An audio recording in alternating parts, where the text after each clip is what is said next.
Welcome students to our third lecture on vector. ये हमारा lecture 3 है ना। इसके बाद वेक्टर में सिर्फ एक ही लेक्चर रहेगा, फिर आई थिंक एक ही या फिर दो भी हो सकते हैं। उसके बाद हमारा ये वेक्टर पूरा का पूरा रैप अप हो जाएगा ना। अब देखो, अपन बिना टाइम वेस्ट किए वेक्टर के लेक्चर 3 में आते हैं, जहाँ पर अपन डॉट प्रोडक्ट, क्रॉस प्रोडक्ट के बारे में समझेंगे, डिफरेंट टाइप की प्रॉपर्टीज़, और जो क्वेश्चन जो जेईई में इन दोनों प्रोडक्ट के ऊपर आए हैं उनको अपन डिस्कस करेंगे, सॉल्व करेंगे। ठीक है, कुछ मैं सॉल्व करूँगा, कुछ आपको सॉल्व करने के लिए दूंगा। तो है ना, अपन चलो स्टार्ट करते हैं। तो सबसे पहले अपन देखो, पहले ये समझो कि वेक्टर में दो तरीके के प्रोडक्ट होते हैं। वेक्टर में जो हमारे वेक्टर प्रोडक्ट होते हैं वो दो तरीके के होते हैं। एक होता है डॉट और दूसरा है कौन सा, हमारा क्रॉस। डॉट प्रोडक्ट में क्या होता है कि जब हम किन्हीं दो वेक्टर का जब हम प्रोडक्ट करते हैं तो हमें एक स्केलर क्वांटिटी मिलती है ना। जब किन्हीं दो वेक्टर का हम प्रोडक्ट कर रहे हैं और हमें रिजल्ट में एक स्केलर क्वांटिटी मिलती है तो उस प्रोडक्ट को हम क्या बोल देते हैं, डॉट प्रोडक्ट। और जो हम किन्हीं दो वेक्टर्स का प्रोडक्ट कर रहे हैं और उसका रिजल्ट हमें एक नया वेक्टर मिल रहा है तो उसको हम क्या बोल देते हैं, क्रॉस प्रोडक्ट। तो ये दोनों प्रोडक्ट की एक जनरल डेफिनेशन है जो मैंने अभी तक आपको बताई। तो पहले अपन डिस्कस करेंगे किसको, डॉट प्रोडक्ट को। ठीक है, तो पहले अपन डॉट प्रोडक्ट को डिस्कस करेंगे। तो देखो, डॉट प्रोडक्ट की डेफिनेशन क्या बोलती है कि लेट से यहाँ पे मेरे पास दो वेक्टर दिए हुए हैं। कौन से दो वेक्टर हैं, ए बी, है ना। मेरे पास दो ए बी वेक्टर दिए हुए हैं और मुझे इनका प्रोडक्ट करना है, डॉट प्रोडक्ट करना है। तो डॉट प्रोडक्ट का मतलब होता है इसको, फिर यहाँ पे हम डॉट लगाते हैं और वेक्टर भी, तो ये ए वेक्टर डॉट बी वेक्टर, तो इसको ऐसे रिप्रेजेंट करते हैं किन्हीं दो वेक्टर के डॉट प्रोडक्ट को। ठीक है, तो इसकी डेफिनेशन क्या होती है कि ए और बी वेक्टर का डॉट प्रोडक्ट बोलता है कि तुम ए का मैग्नीट्यूड लो, बी का मैग्नीट्यूड लो और इन दोनों वेक्टर के बीच में जो भी कॉस थीटा एंगल बन रहा है उसका मल्टीप्लाई कर दो। तो जब हम इसको एक डायग्राम से समझें तो लेट से ये हमारा वेक्टर ए है, ये हमारा वेक्टर बी है और इनके बीच में एंगल थीटा बन रहा है। तो हमारे डॉट प्रोडक्ट की डेफिनेशन कैसे हो जाएगी बताओ, वेक्टर ए का मैग्नीट्यूड, वेक्टर बी का मैग्नीट्यूड इनटू थीटा एंगल क्या है जो इन दोनों के पीछे बन रहा है, तो कॉस उसका हम कॉस ले लेंगे तो मल्टीप्लाई कर देंगे, तो ये हमारे पास क्या आ जाएगा, डॉट प्रोडक्ट आ जाएगा। ठीक है, इन जनरल डेफिनेशन जो है, देखो डेफिनेशन बहुत तरीके की होती है और इसका एक और चीज़ होता है कि अपने को यहाँ पे जियोमेट्रिकल इंटरप्रिटेशन भी देना पड़ता है। तो जहाँ पे अपन प्रोजेक्शन वगैरह की बातें करें डॉट प्रोडक्ट में तो वह भी अपन आगे समझेंगे, आगे है। पर अपन यहाँ पे थोड़ा सा कॉन्सेप्ट कॉस थीटा का भी समझते हैं। ठीक है, अब मान लो देखो, अभी मैं तो यहाँ पे ए वेक्टर बी वेक्टर ऐसे लिया, तो अभी यहाँ पे देखने में समझ में आ रहा है, देखते समझ में आ रहा है कि ए और बी वेक्टर के बीच में जो ये हमारा एंगल बन रहा है थीटा, ये हमारा एक्यूट एंगल दिख रहा है अभी हमें। ठीक है, और जब एग्जाम में क्वेश्चन आता है तो ऐसे तो हम बोल नहीं सकते हैं कि एक्यूट एंगल है, मतलब देखते हम बता दें कि एक्यूट है या ऑब्ट्यूस है। वहाँ पे हमें कुछ ना कुछ तो हिंट चाहिए। देखो सिंपल समझना, यहाँ पे हमारे पास क्या है, जब हम डॉट प्रोडक्ट की डेफिनेशन में जाते हैं तो अभी हमारे यहाँ पे क्या दिख रहा है, कॉस थीटा दिख रहा है। कॉस थीटा का तुम्हें एक सीन पता है, कॉस थीटा जो हमारा कहाँ से कहाँ तक के बीच में रहता है, -1 से 1 के बीच में। और जब हम इसका ग्राफ देखते हैं कॉस थीटा का तो कुछ ऐसा ग्राफ रहता है ना, ऐसा ग्राफ होता है। यहाँ पे 0 होता है, यहाँ पे हमारा π/2 होता है और यहाँ पे पाई होता है। जनरली हम 0 से पाई के बीच में खीलते हैं ना पूरा वेक्टर को। तो अब देखो, तुम्हें एक चीज़ दिख रही होगी कॉस थीटा के ग्राफ में कि जो हमारा 0 से π/2 है तो ये हमारा कॉस थीटा हमेशा क्या रहने वाला है, पॉजिटिव, और π/2 से पाई में क्या रहने वाला है, नेगेटिव। तो एक बात समझना, और हम एक्यूट एंगल की डेफिनेशन क्या होती है कि कोई भी ऐसा एंगल जो 0 से π/2 के बीच में हो तो हम उसको क्या बोल देते हैं, एक्यूट एंगल। तो देखो, जब हमारा ये एक्यूट एंगल होगा तो जब हमारा ये 0 से π/2 में है, एक्यूट एंगल है थीटा, तो क्या हमारा कॉस थीटा हमेशा पॉजिटिव है। दैट्स मीन जो हमारा प्रोडक्ट होगा क्या हमेशा ग्रेटर देन 0 होने वाला है ना। क्योंकि देखो तुम भी समझो ना, ये दोनों मैग्नीट्यूड आपस में क्या है, खुद में एक पॉजिटिव क्वांटिटी है, मैग्नीट्यूड खुद में एक पॉजिटिव क्वांटिटी है और ऊपर से हम इसमें किसी पॉजिटिव का मल्टीप्लाई कर रहे हैं तो ऑब्वियसली वो ग्रेटर देन 0 होना चाहिए। पूरी क्वांटिटी क्या हो जाएगी, ग्रेटर देन 0। किसके केस में, एक्यूट एंगल के केस में। तो जब भी हमें एक्यूट एंगल से रिलेटेड कुछ भी आएगा क्वेश्चन तो हमारा दिमाग कहाँ जाना चाहिए कि उन दोनों वेक्टर का डॉट प्रोडक्ट क्या होगा, ग्रेटर देन 0। तो ये कब के केस में, एक्यूट के। अब मान लो इसका रिवर्स ऑब्ट्यूस एंगल हो, ऑब्ट्यूस एंगल का केस आए तो ऑब्ट्यूस एंगल में जस्ट इसका उल्टा हो जाएगा।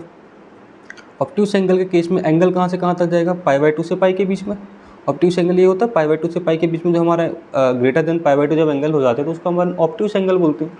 तो ऑब्ट्यूस एंगल के केस में हमारा cos थीटा क्या है, नेगेटिव।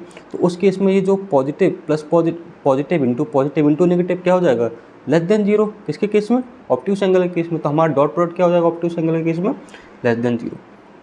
ठीक है, तो ये हमारा क्या है, acute angle and obtuse angle के लिए एक छोटा सा कॉन्सेप्ट है। अच्छा, इसी छोटे से कॉन्सेप्ट में जेई ने एक क्वेश्चन पूछ लिया था, इसी छोटे से कॉन्सेप्ट के ऊपर। ठीक है, आपके जेई जो 2024 हुई है ना, उसी में इसी छोटे से कॉन्सेप्ट के ऊपर में उसने एक क्वेश्चन कर लिया था। तो चलो अपन उस क्वेश्चन को एक बार डिस्कस कर लेते हैं। तो अब अपन क्या करेंगे, अपन जेई में जो क्वेश्चन आया है इसी कॉन्सेप्ट पे, इस पर ऑप्टिक्स और एक्यूट के जो बेस्ड है कॉन्सेप्ट, उसको अपन डिस्कस करने वाले। ठीक है, तो पहले तो अपन रिवाइज कर लेते हैं हल्का सा कि ए डॉट बी जो हमारा ऑप्टिक्स के एक्यूट के केस में क्या होता है, ग्रेटर देन जीरो, और ऑप्टिक्स के केस में क्या होता है हमारा ये लेस देन जीरो। ये हमारा कौन सा केस है, एक्यूट एंगल का, और ये हमारा कौन सा केस है, ऑप्टिक्स एंगल का, जो हमारा ऑप्टिक्स एंगल होता है उसका केस है। ठीक है, तो चलो अपन जेई मैन का क्वेश्चन करते हैं जो अपने को जेई मैन में आया था। ठीक है, क्या हुआ था उसने कि हमें दो वेक्टर्स दिए हुए थे, जो कि पहला वेक्टर उसने दिया था हमें alpha i cap minus 2j cap plus 2k cap, और जो बी वेक्टर हमें दिया होता, क्या दिया होता, alpha i cap plus 2 alpha j cap minus 2k cap. ऐसे दो वेक्टर दिए हुए थे, और उसने बोला था कि इन दोनों वेक्टर के बीच में जो एंगल है इन दोनों वेक्टर के बीच में वो क्या है, एक्यूट एंगल है। तो मुझे ये बताना था कि अल्फ़ा की लीस्ट पॉजिटिव वैल्यू क्या हो सकती है। ठीक है, ये आपके जेई मैन में 2024 में जो अभी मैन हुआ जनवरी में, उसमें आया था। तो बताओ, जैसे उसने बोल दिया कि इन दोनों के बीच में एंगल एक्यूट है, तो क्या समझ में आ रहा है सर, एक चीज़ समझ में आ रही है कि इन दोनों का जो डॉट प्रोडक्ट है कंफर्म होगा कि ग्रेटर देन जीरो होगा। अपन ने डिस्कस किया था एक्यूट के केस में दोनों का डॉट प्रोडक्ट क्या होता है, ग्रेटर देन जीरो। ठीक है, चलो डॉट प्रोडक्ट करेंगे ना, तो पहले तो अपन ये समझ में आया ए डॉट बी क्यों ग्रेटर देन जीरो हो, क्योंकि से उसने बता दिया कि इन दोनों के बीच में एंगल कितना बन रहा है, एक्यूट एंगल बन रहा है, इसलिए इन दोनों का डॉट प्रोडक्ट तुरंत क्लिक करना चाहिए।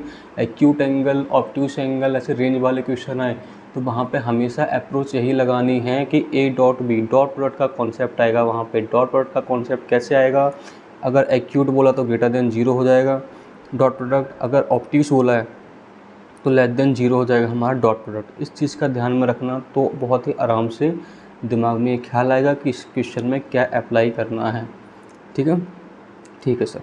तो माइनस 2j कैप अपन डॉट प्रोडक्ट करते हैं। यहाँ पे ए वेक्टर क्या है अपना, alpha i cap minus 2j cap plus 2k cap. B vector क्या है हमारा, alpha i cap plus 2 alpha j cap minus 2k cap greater than zero. ठीक है, अब क्या होगा, देखो जब हम डॉट प्रोडक्ट करते हैं, डॉट प्रोडक्ट में एक चीज़ आती है, डॉट प्रोडक्ट कैसे करते हैं वो ध्यान पर रखना। जब हमें दो वेक्टर दिए हों तो हमेशा रखना आई वाले का, एक वेक्टर का जो आई वाला स्केलर क्वांटिटी दूसरे के आई के साथ जब प्रोडक्ट होता है तो आई डॉट आई हमेशा 1 होता है, जे डॉट जे हमेशा 1 होता है, के डॉट के हमेशा 1 होता है। अगर हमने इनका डॉट प्रोडक्ट किसी दूसरी वेक्टर क्वांटिटी के साथ किया, लेट से आई का मैंने के साथ किया तो ये हमेशा 0 हो जाएगा। ऐसे ही मैंने अगर जे का, मतलब अलग अलग तुम यूनिट वेक्टर के साथ करोगे, आई जे के का अलग अलग करोगे तो तुम्हें हमेशा डॉट प्रोडक्ट 0 मिलेगा। ठीक है, अगर तुम वही सेम यूनिट वेक्टर का सेम यूनिट वेक्टर के साथ डॉट प्रोडक्ट करोगे तो हमेशा तुम्हें 1 मिल जाएगा। ठीक है, अब इसी चीज़ का एक और चीज़ अपन आगे देखेंगे, जब अपन डिफरेंट टाइप की यूजफुल जो प्रॉपर्टीज़ हैं डॉट प्रोडक्ट की, वो अपन अभी देखेंगे आगे, तो वहाँ भी और अच्छे से समझ में आएगा। अभी फ़िलहाल में डॉट प्रोडक्ट को जो समझना था, डॉट प्रोडक्ट कैसे करते हैं उसके लिए अभी इतना समझ के चलो। ठीक है, तो अपन डॉट प्रोडक्ट करेंगे अब, है ना। तो अपने को क्या करना है, डॉट प्रोडक्ट करना है।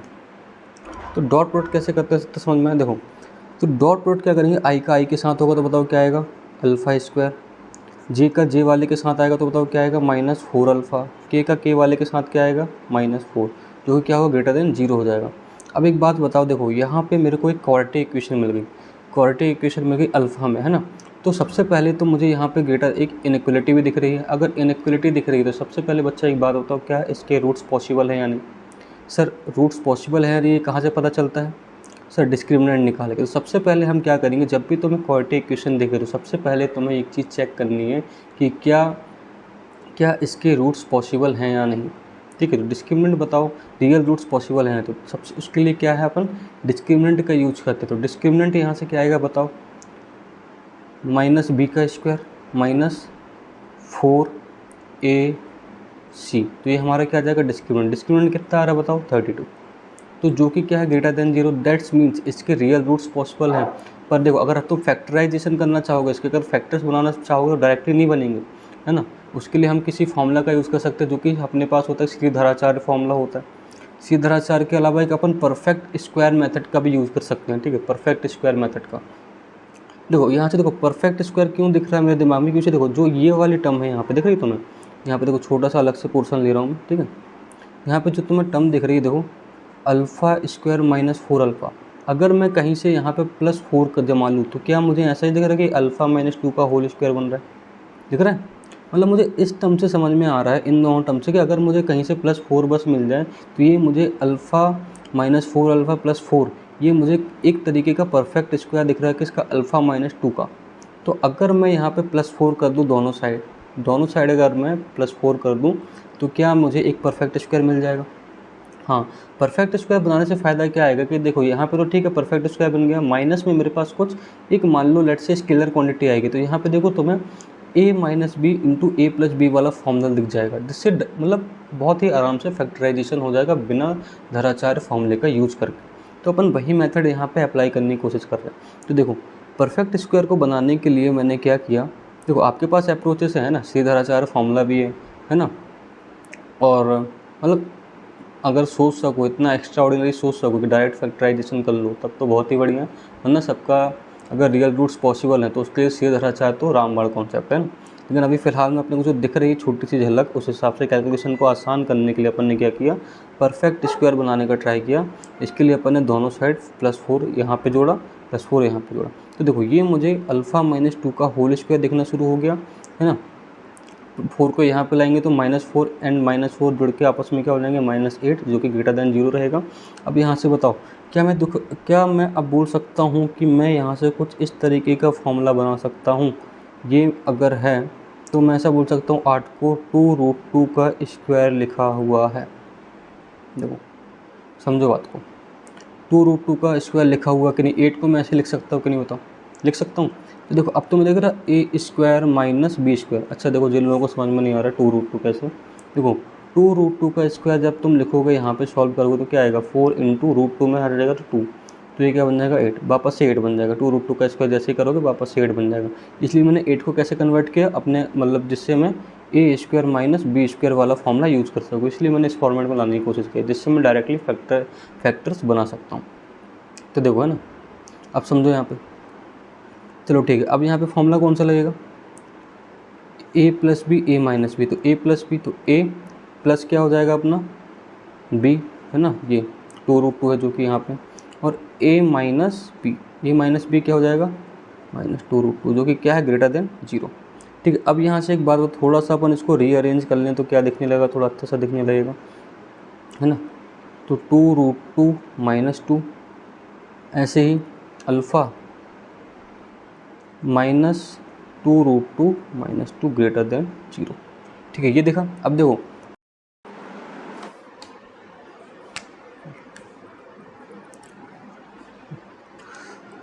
सॉरी फॉर दैट, उस वाले पेज में थोड़ा इंक गिर गई थी, तो अपन कंटिन्यू करते हैं जहाँ पर अपन रुके थे, है ना। अपन ने क्या देखा था कि अभी तक में कि अपन ने फैक्टर्स बना रहे थे। फैक्टर्स अपने क्या बनाए थे, अल्फ़ा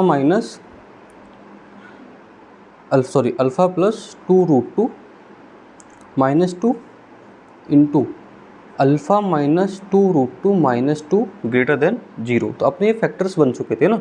जब जैसे अपने फैक्टर्स बने तो अब अपने को देखो यहाँ पे इनइक्वलिटी है। अब इस इनइक्वलिटी को अपने को सॉल्व करना है, तो अपने को क्या पता चलेगा, अल्फ़ा की रेंज पता चल जाएगी कि ये कहाँ पर पॉजिटिव है कहाँ पर नेगेटिव है। और जैसे ही हमें पॉजिटिव वाला सेक्शन पता चलेगा तो अकॉर्डिंग टू क्वेश्चन ने हमसे पूछा था कि अल्फ़ा की लीस्ट पॉजिटिव इंटीग्रल वैल्यू हमें बतानी है, तो हम वहाँ से उसकी रेंज से देख के बता देंगे। ठीक है, तो सबसे पहले ये बताओ कि इसके इस जो अपने को इनइक्वलिटी मिली है ना, इसके लिए सबसे पहले इस इनइक्वलिटी के जीरोज अपने को पहले पता कर लेते हैं ना अल्फ़ा के लिए। तो अल्फ़ा का पहला जीरो बता कहाँ पर आएगा, एक तो आएगा -2√2 + 2 में, और दूसरा रूट कहाँ पे आएगा, दूसरा जीरो कहाँ पे आएगा 2√2 प्लस 2 में, है ना। तो अब एक बात बताओ, जैसे अपन नंबर लाइन बनाएंगे, रेंज को पता करने के लिए अपन नंबर लाइन बनाते हैं, तो अपना एक जीरो कहाँ पर है सर, 2 माइनस 2 रूट 2, ये नेगेटिव होगा देखो, क्योंकि अपने 2 में किसी रूट 2 को मल्टीप्लाई किया जो कि 1.414 होता है, तो ये ग्रेटर देन 2 होगा और ये 2 है, तो ऑब्वियसली ये नेगेटिव आने वाला है, ठीक है। जैसे नेगेटिव आएगा और ये अपना कितना हो जाएगा, ये 2 रूट 2 प्लस 2। तो देखो अब अपन ने ये नंबर लाइन में ये दोनों जीरोस को ड्रॉ कर दिया। अब अपने को रेंज पता करनी है कि किस रेंज में अपना अल्फ़ा पॉजिटिव होने वाला है, तो अपन उसके लिए नंबर लाइन के लिए कॉन्सेप्ट अपनाते हैं, ठीक है। ठीक है, तो अपन ने सांप बना दिया। अब ये सांप बनाने का फ़ायदा देखो, एक बात बताओ, जब अपन यहाँ पे इस वाले पोर्शन से ज़्यादा में जाएंगे, जब मैं अल्फ़ा को 2 प्लस 2 रूट 2 से ज़्यादा रखता हूँ, 2 रूट 2 प्लस 2 लगभग कितना हो जाएगा, 2 प्लस 2 इंटू 1.414 में तो तुम जोड़ोगे तो समथिंग अराउंड 4.82 के समथिंग कुछ आएगा, 4.82 के समथिंग कुछ आएगा, है ना। तो ये 4.82 के समथिंग है, तो इससे थोड़ा सा ज़्यादा नंबर को ले लो 5। जैसे तुम इस इनइक्वालिटी में 5 रखोगे तो बताओ ये पूरा सेक्शन क्या पॉजिटिव होने वाला है, देख के बताओ। जैसे तुमने यहाँ पर 5 रखा, तो 5 प्लस 2 रूट 2, ठीक है, या फिर 5 में से 2 माइनस कर दो तो प्लस 3, उसमें तुम उल्टा और कुछ पॉजिटिव जोड़े तो ऑब्वियसली पूरा सेक्शन क्या हो जाएगा, 5 में पॉजिटिव, ठीक है। और जैसे ही तुम यहाँ पे रखोगे 5 माइनस, यहाँ पे 5 माइनस 2 रूट 2 माइनस 2, तो ये देखो अपन ने इसको बताया था ना कि ये 4.82 के लगभग है, तो 5 में से अगर 4.82 माइनस करेंगे तो तब भी पॉजिटिव ही आ रहा है। तो मतलब कि 5 मतलब ये पूरा सेक्शन 2 प्लस 2 रूट 2 प्लस 2 के बाद वाला सेक्शन पूरा पॉजिटिव रेंज में होगा। अब ऐसे यहाँ पे देखो, इसके इस तरफ बाई रेंज में देखो, तो 2 माइनस 2 रूट 2 लगभग कितने के बराबर होगा बताओ, ये लगभग जब तुम सब्ट्रैक्ट करोगे 2 इंटू 1.414 मल्टीप्लाई करो माइनस 2, तो ये समथिंग अराउंड माइनस 0.82 के बराबर आएगा लगभग, है ना। तो जैसे इसके बराबर आएगा तो इससे एक बात हो, इससे लेस देन वाला नेगेटिव इंटीग्रल इस तरफ ऐसा कौन सा इंटीग्रल है बताओ, इंटीजर -1। तो -1 तुम जैसे ही यहाँ पे रखोगे तो देखो -1 -2 कितना हो जाएगा, -3। तो -3 में अगर तुम प्लस 2 रूट 2 जोड़ोगे तब भी नेगेटिव ही रहने वाला है, ठीक है। तो ये पूरा नेगेटिव, तो नेगेटिव इंटू यहाँ पे रखोगे -1, तो देखो सारे नेगेटिव नंबर्स है तो ऑब्वियसली सम करोगे तो तब भी नेगेटिव ही आएगा, तो माइनस नेगेटिव, तो तब भी कितना नेगेटिव इंटू नेगेटिव क्या होगा, पॉजिटिव। मतलब कि इस वाले पार्ट में भी सारी वैल्यूज क्या होने वाली अल्फ़ा की, पॉजिटिव, और पार्ट अपने क्या हो जाएगा, नेगेटिव वाला पार्ट। तो एक बार बताओ अल्फ़ा की पॉजिटिव वाली रेंज कौन सी हो जाएगी सर, -∞ से 2 minus 2 root 2 union sir 2 root 2 plus 2 से इन्फिनिटी तक। तो अपने को सारी रेंज पता चलेगी अल्फ़ा की कि अल्फ़ा कहाँ कहाँ पॉजिटिव होगा। क्वेश्चन ने हमसे पूछा था कि अल्फ़ा की लीस्ट पॉजिटिव इंटीग्रल वैल्यू क्या होगी, तो देखो ये तो नेगेटिव वाला सेक्शन है, पूरा नेगेटिव वैल्यूज का कंटेनर है ना, और ये अपना पॉजिटिव वैल्यूज का कंटेनर है। तो इस वाले में बताओ ये अपना लगभग जोड़ा था अपन ने 4.82 के समथिंग था और इन्फिनिटी तक है। तो यहाँ से लीस्ट पॉजिटिव इंटीग्रल वैल्यू अपने को क्या दिख रही है, 4.82 के बाद जस्ट बाद कौन सा इंटीजर आता है, 5। तो एक बार बताओ इस पूरे क्वेश्चन का आंसर क्या हो जाएगा, 5। ये क्या है अपनी least positive integral value of alpha, है ना। तो ये इस तरीके से ऑब्ट्यूस एंगल और एक्यूट एंगल का यूज़ करके जेईई मैंने 2024 में ये क्वेश्चन बनाया था, क्योंकि बहुत ही प्यारा था ना। बस थोड़ा सा क्वाड्रेटिक क्वेश्चन का मिक्सअप था, है ना, और थोड़ा सा रेंज डोमेन वाला कॉन्सेप्ट था, है ना, नंबर लाइन वाला कॉन्सेप्ट था, रेंज वगैरह का कॉन्सेप्ट था। तो इस तरह के क्वेश्चन आपको जनरली देखने को मिलेंगे ऑब्ट्यूस और एक्यूट एंगल के फॉर्म में, है ना। तो चलो ठीक है। अब इसके बाद अपन दूसरे कॉन्सेप्ट को डिस्कस करते हैं, है ना। दूसरा कॉन्सेप्ट पे अपन आते हैं, नेक्स्ट कॉन्सेप्ट अपन डिस्कस करते हैं। उस पर भी अपन कुछ क्वेश्चंस करेंगे जेईई मेन में आए हैं, अगर नहीं भी आए हैं तो अपन अपने से प्रिडिक्ट करेंगे कुछ कि किस टाइप के क्वेश्चन इसमें बन सकते हैं, ठीक है।